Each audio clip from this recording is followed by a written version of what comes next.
Coach will open with a statement, and then raise your hand. We'll get you the mic. How are we doing today, guys? Good, Coach.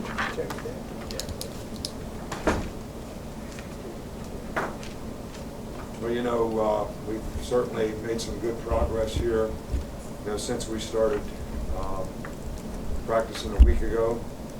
I think this camp is a great opportunity for a lot of players to learn, get the knowledge and experience, get a lot of reps. But I think more importantly, to develop the kind of, mental toughness to actually sustain some difficult things, which always happen in camp.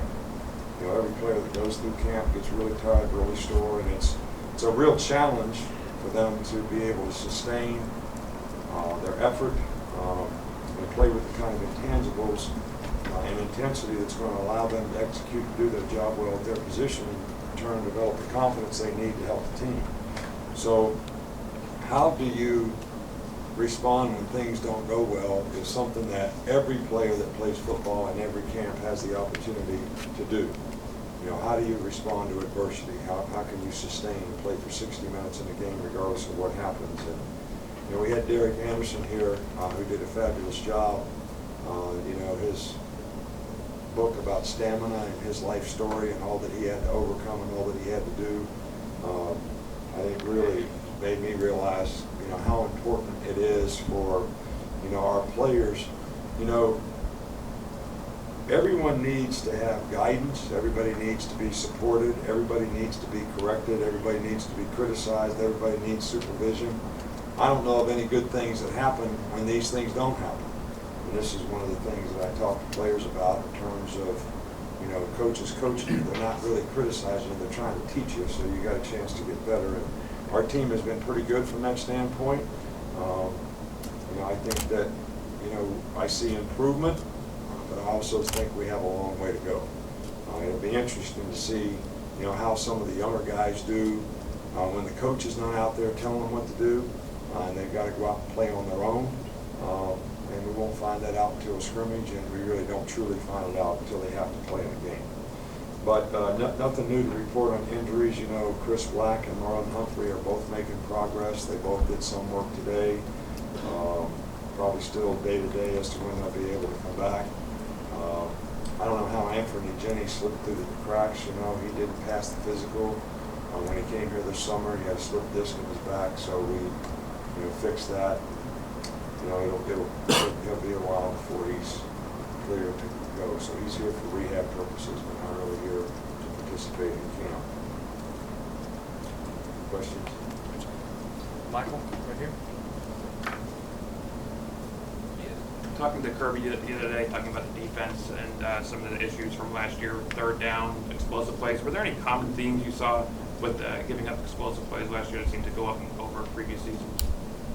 No, I think when we give up, we gave up explosive runs, right, which is a team defense thing. We gave up some explosive passes, which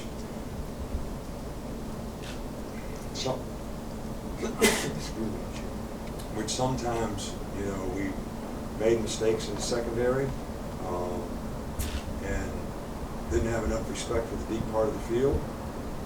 And other times we made mental errors.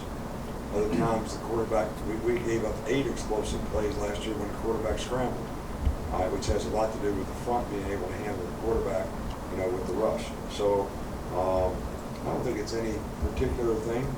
I think you just have to execute better relative to the situation. But we mentioned 3 things in the first press conference. Turnovers.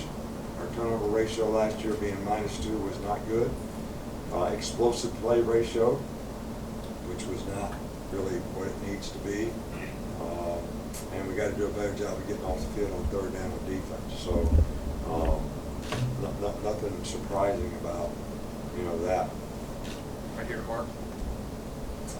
For Ardarius Stewart, how's he coming along, and what type of improvements have you seen? Ardarius Stewart.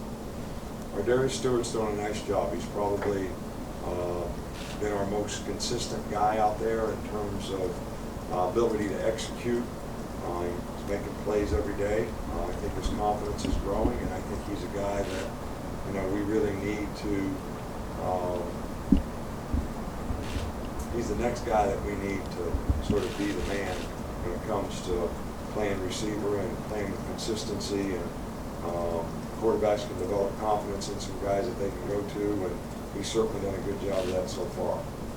Right there with Aaron, right behind him. Kirby had mentioned this 7-year goals that you guys have on defense. It was the worst you guys have performed. Given the change in the game offensively over the last 4 or 5 years, do those benchmarks for your goals change at all, or do you kind of leave them as they are? No, we leave them as they are because they're still our goals and our benchmark. I mean, in 2011, we gave up 8.2 points a game, and we were first in the country. This last year, Ole Miss gave up 16 points a game, and they were first. And we were like 16.6. We were in the top 5, probably still, I don't know. But we still want to give up 13 or less points every game. I mean, and we feel like we can do that regardless of what the other team does if we execute. I think one of the things that I've mentioned before is one of the things we did really well, because it's kind of a way you do things in pro ball, is you use specialty players in specialty situations. And the one thing that you can't do on defense is do that at all, because you almost can't substitute. Like when teams go fast and go no huddle. So, but we have to get more players that can, get the job done every down. And I think we've done a better job of doing that. I think our players are more equipped to do that right now. Back to the other side, Matt. I think I'm working on stories on Jonathan Allen and Ryan Anderson.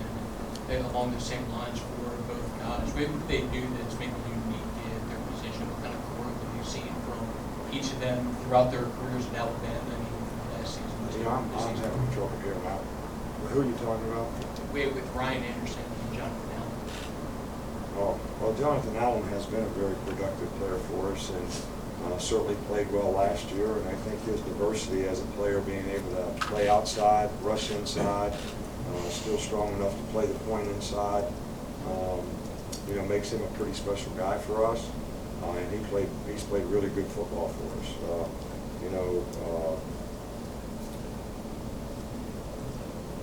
I think other guys, have to prove that they can go in there and do that on a consistent basis. And they've had some playing time, so our expectation for how they do things on a consistent basis actually is elevated. And I think, we want more players to play like Jonathan Allen, who plays with a tremendous amount of discipline. And that's what we're looking for in all of our defensive players. But so hopefully we'll get more guys to be able to do that. Right here with Alex. What have you seen from some of the younger secondary guys like Minka and Kendall and Roddy? What have you kind of seen from them so far? Minka's done a really, really good job. He's very instinctive and learns quickly, understands concepts, and he's probably going to be a guy that, if he continues to progress, can make some contribution for us this year. Ronnie being here in the spring is probably, going to help him make a contribution, this year. And he is, doing a good job as well. I think all guys sort of progress at a little different level. And I think it's more about ability to grasp the concepts and develop confidence in doing those things. Because it's more than some guys are used to doing, and I think in Kendall's case, he has shown a tremendous amount of ability, a very talented guy, works hard, but I think right now, some of these young guys get a little bit of learning overload, which they're thinking about what they have to do rather than just reacting and doing it, and you never know, how long it's going to take a guy to exactly come out of that, but if Kendall can come out of that, he can probably contribute as well. Back in the back, Green. Over the weekend, Coach Kiffin said he thought Calvin Ridley had the same level of talent as some of the Blitnikoff winners he's coached in the past. Do you think that's a fair assessment? Well, I wouldn't make an assessment like that for any freshman, and I don't really think it's fair to any freshman. A guy hadn't even played yet. I think the guy's got a lot of ability. Hopefully we can help him develop the confidence and knowledge and experience in his position, so you know, that he can play and contribute this year. But, you know, I would put that kind of expectation on any young player. Two more, one with Chris right here, and then Travis.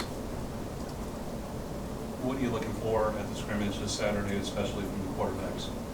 Well, you know, I think that we're kind of taking it one day at a time in this camp, and we've got 2 practices tomorrow and 1 on Friday. So, you know, we have given all the quarterbacks, you know, some chance, and we're going to have to make some evaluations before the scrimmage, and you know, so that they get a number of reps that we can evaluate how they do out there when the live bullets, you know, fly. So, you know, that's one thing that we'll try to get done between now and then. I think what we're really trying to do is evaluate a lot of the younger players so that we can determine whether we think they can make the progress to make a contribution, you know, to this team. That'll be one of the most important things. Now, we're obviously going to evaluate, you know, where we are on offense, defense, what we think we need to do to change what we can and can't do so that we're doing things that our players are capable of doing. And it's going to be really important that we find a core group of guys that go out there and play on special teams so that that can be a real asset for us. Lastly, Travis. The inside linebacker positions, are those guys asked to learn both spots, or are they kind of interchangeable between the 2 inside spots? Well, yeah, most of our guys can play either place. You know, Mike and Will. You know, when we're in 3-4, the 2 positions are not that dramatically different. And we play a Mac and a money in nickel, which we play a lot more than we play regular in this day and age of football. And most of those guys can play both of those positions. And then when we play dime, obviously there's the money is a defensive back, so we're only playing with a Mac. So, you know, we've had guys around here that, you know, Dante played Will when he was here with Rowe, and he played Mac, then he played money, which is different in nickel, and then he was a buck rusher in sub, you know, when we got to 3rd down. So, you know, it depends on the player's ability to adapt and learn all those different things so that they don't get confused in terms of the assignments that they have. But in regular defense, you know, the 3 guys that we play primarily rotate, Ruben, Sean Dion, and Reggie, they can play either place pretty easily. And it's a little harder in nickel because there's, you know, you get caught in some different kind of matchups, but they're all capable and understand how to do it. Thanks, Coach. All right, thank you.